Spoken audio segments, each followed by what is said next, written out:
अमरावती में बिजली कंपनी के निजीकरण के खिलाफ महावितरण के 1231 अधिकारी, कर्मचारी और 285 अभियंता हड़ताल पर है। वे सरकार से बिजली निजीकरण रोकने, पेंशन योजना लागू करने, उपकेंद्रों के निजीकरण का विरोध और पिछड़ा वर्ग के लिए आरक्षण की मांग कर रहे हैं। महावितरण प्रशासन ने हड़ताल को अनधिकृत घोषित किया और मेस्मा कानून लागू करने की चेतावनी दी। कर्मचारियों का कहना है कि उन्होंने कोई अत्यावश्यक सेवा बाधित नहीं की, इसलिए मेस्मा कानून उन पर लागू नहीं होता। कर्मचारियों ने अगले दिन तक हड़ताल जारी रखने की घोषणा की। अब देखना होगा कि प्रशासन की इस विषय पर आखिर क्या निर्णय लिया जाएगा। हा संप म्हणजे शेवटचं हत्यार असते। आम्ही वेळोवेळी प्रशासनाला आमच्या मागण्या मांडलेल्या आहे। जसे 329 उपकेंद्र जे हे खाजगीकरणामध्ये ते देत आहे चालवायला, त्यास आमचा विरोध होता।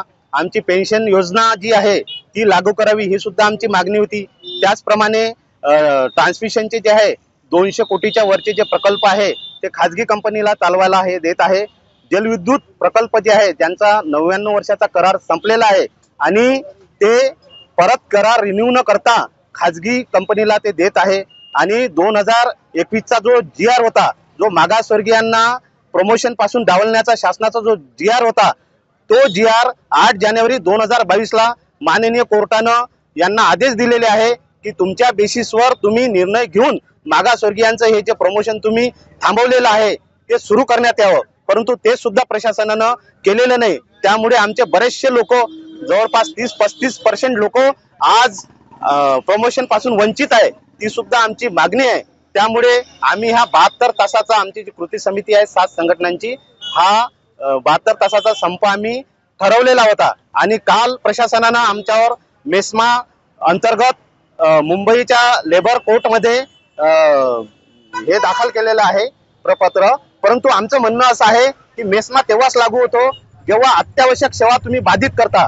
परंतु आमच्या लोकांनी किंवा आम्ही कोल्हापूरची आणि इतर भागातली जी पूर परिस्थिती आहे त्याचा विचार करून अत्यावश्यक सेवा बाधित होऊ नये म्हणून आम्ही प्रयत्न केले आणि ग्राहकांना कसा अखंडित वीज पुरवठा सुरू राहील याकरिता आम्ही त्याची काळजी घेतलेली आहे। त्यामुळे मेस्मा आमच्यावर लागू होत नाही आणि संविधानामध्ये कलम 19(1) ब जे आहे या अंतर्गत तुम्ही शांततेच्या मार्गाने संप करू शकता।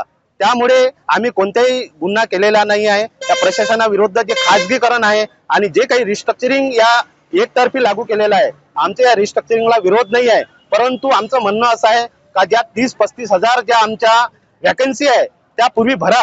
त्यामुळे आमचे जे कामाचे तास आहे शिफ्ट वाईज आम्ही लोकांच्या ड्युट्या लावू शकू आणि कामाचे तास प्रत्येकाचे निश्चित होईल। त्यामुळे एकतर्फी या रिस्ट्रक्चरिंगला आमचा विरोध आहे आणि या सर्व मागण्यांसाठी आम्ही अजूनही ठाम आहे। मेस्मा जरी लावला आणि आम्हाला तुरुंगात जरी टाकला आणि आम्हाला फाशी जरी दिली तरी आम्ही आमच्या उद्देशापासून, आमच्या मागण्या मान्य होईपर्यंत दूर जाणार नाही आणि 72 तासाचा संप समोर पुढे पण वाढू शकतो। प्रशासनाने आमची वेळीच दखल घ्यावी अशी आमची प्रशासनाला विनंती आहे।